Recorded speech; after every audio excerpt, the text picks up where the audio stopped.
Hi friends, இன்றைக்கி நம்ம ஒரு என்ன சொல்கிறது காக்ரோச் ரிப்பல்லண்ட் மேலே பாருங்கள் உயிரோடு இருக்க கரப்பாக வச்சுனா இப்படி வதக்கடின்னு விழும் நைட்டு. அந்த மாதிரி உங்கள் வீட்டில் இருக்க பெரிய கருப்பு சின்ன கருப்பு எல்லாம் செத்து போடணுன்னா இந்த ரிப்பல்லண்ட் பண்ணி தாராளமாக போட்டுடலாம்.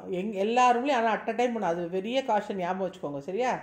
இது எப்படின்னா 100 கிராம் போரிக் பவுடர், அதாவது நம்ம கேரம் போர்டு ஆடுறதுக்கு போட்டுப்போம் பாருங்கள் அந்த பவுடர். இது குழந்தைகள் வாயில் வச்சுக்கூடாதுன்னுவா, ஸோ கொஞ்சம் சேஃபாக பண்ணி ஹேண்டில் பண்ணுங்கள். 2 டேபிள் ஸ்பூன் கோதுமை, 2 டேபிள் ஸ்பூன் சர்க்கரை.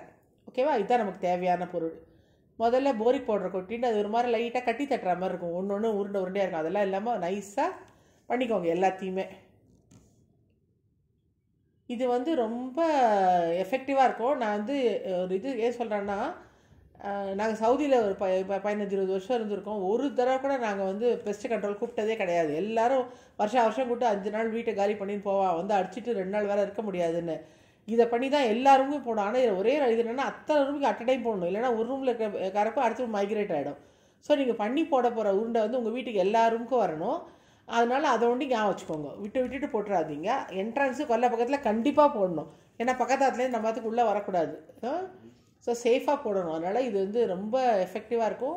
ஒரு தடவை பண்ணி பார்த்தீங்கன்னா அப்புறம் சும்மா இந்த லக்ஷ்மண் ரேகா இதெல்லாம் எறும்பு வராது, பல்லி வராது, எந்த பூச்சி போட்டும் அண்டாது. ஓகேவா. இதுக்கு இப்போ நான் பொடிச்சுட்டேன். நான் இப்போ 2 ஸ்பூன் இது கோதுமை பார்த்திங்கன்னா பைண்டிங், அது நரன்னு இருக்கும், உங்களுக்கு பார்த்தாலே தெரியும். சக்கரை டு அட்ராக்ட் கரப்பாம்பூச்சி. அது தித்திப்பாக நல்லா உங்களால் பார்க்க முடியும். இந்த குட்டி குட்டி கரப்பெல்லாம் எதுலேயும் அடங்காது. நக்கித்துனா அப்படியே செத்துரும், இல்லைன்னா ஓடுறோம். காத்தால் பார்த்தீங்கன்னா சம்டைம்ஸ் தலைகையை ஊந்து கிடக்கும் அங்கே பக்கத்தில், இல்லைன்னா சம்டைம்ஸ் அப்படியே ட்ரௌசியாக அப்படியே அது எங்கேயோ எப்படி போகும், பார்த்தாலே உங்களுக்கு தெரியும். ஸோ அதனால் அது பண்ணிக்கோங்க. சாதா தண்ணி தான், சாதா தண்ணி ஊற்றி சப்பாத்தி மாவு கலக்கிற மாதிரி கலங்க.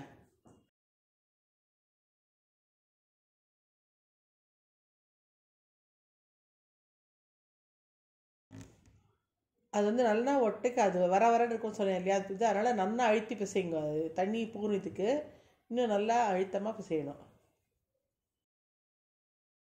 உங்களுக்கு சக்கரை வேறு டரன்னு இருக்கும் இல்லையா, அது ஃபுல்லாக இதில் பிளெண்ட் ஆகணும். அதனால் கொஞ்சம் ஒரு 2-3 மினிட்ஸ்க்கு மாவு நல்லா அழுத்தி பிசைஞ்சிக்கோங்க. இதை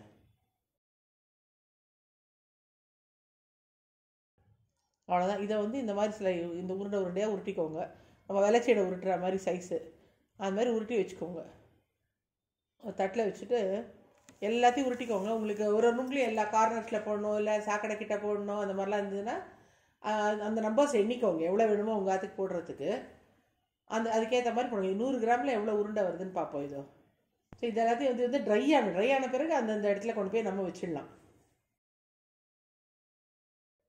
சப்போஸ் உங்களுக்கு சிங்க்கு கிட்ட ஒரு கேப் இருக்குது, அந்த இடத்துல தான் பள்ளி வருது இந்த கரப்பு நினச்சிங்கன்னா இந்த மாதிரி எடுத்து இப்போ ஈரமாக இருக்கும்போது அந்த கார்னர் அப்படியே அடைச்சி விட்டிங்கன்னா நம்ம ஒயிட் சிமெண்ட் போடுற மாதிரி நல்லா பிடிச்சிட்டுரும். அது நல்ல அந்த கேப்பும் அடைஞ்சிரும், பூச்சியும் அது வழியாக உங்களுக்கு மேலே வராது. ஸோ அந்த மாதிரி ஏதாவது ஒரு இடத்துல கேப் இருக்க மாதிரி ஃபீல் பண்ணி அது வழியாக வருதுன்னு நீங்கள் ஃபீல் பண்ணிங்கன்னா அந்த இடத்துல பசை மாதிரி இது அப்படியே தீத்தி விட்டுடலாங்க.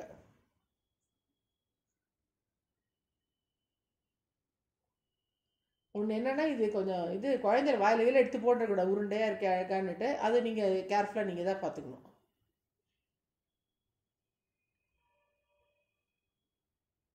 பாருங்கள், ஒரு இதே சைஸில் ஒரு 20 உருண்டை வந்திருக்கு. ஸோ இது உங்களுக்கு போகிறோன்னா நீங்கள் இந்த 100 கிராம்ஸ் பண்ணிக்கோங்க. இல்லை ஜாஸ்தி வேணும் போல் ஃபீல் பண்ணிங்கன்னா ஜாஸ்தியோ, இல்லை கம்மின்னா கம்மியாக பண்ணிக்கோங்க. ஸோ ஒரு நாள் வச்சிங்கன்னா அது அப்படியே காஞ்சிரும். இது பாருங்கள். இப்போ எடுத்துன்னு போய் நீங்கள் எந்தெந்த ரூமில் எங்கெங்கே போடணுன்னு ஃபீல் பண்ணுறீங்களோ அந்த இடத்துல போடலாம். ஃப்ரிட்ஜு கால் கீழே, சிங்க்கு கிட்டக்க, அந்த மாதிரி எது பார்த்து வச்சுக்கலாம்.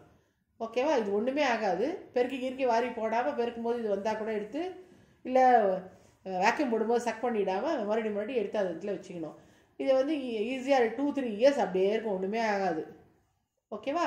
ஸோ இதை ட்ரை பண்ணுங்கள், கரப்பில்லாத வீட்டில் இருங்க. ஸோ இது பிடிச்சதுன்னா லைக் பண்ணுங்கள், ஷேர் பண்ணுங்கள், சப்ஸ்கிரைப் பண்ணுங்கள், பெல் ஐக்கானை அழுத்துங்க. பாய்.